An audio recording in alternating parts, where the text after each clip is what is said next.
Эрэгтэй 60, эмэгтэй 55 наснаас өөрийн хүсэлтэд тэтгэврт гарах эрхийг нээж байна. Өөрийн хүсэлтээр. Мөн хөдөлмөрийн хүнд хортой халуун нөхцөлд ажиллагсад 55 наснда олон хүүхэдтэй их 50 наснда хүсвэл өөрийн хүсэлтэд тэтгэврт гарах эрхийг нээхэр боллоо.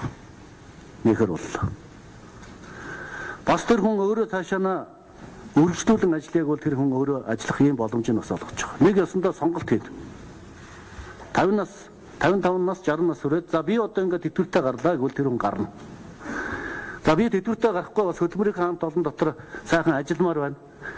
Бас одоо хөдөлмөрийн чадвар надад байна.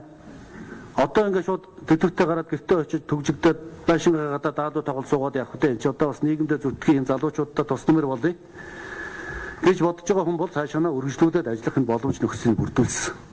Тэгээ Монгол хүний дундаж нас ахиж байгаа эрэгтэй хүн 67 хаа дундаж нас, эмэгтэй хүний дундаж нас 72 болсон.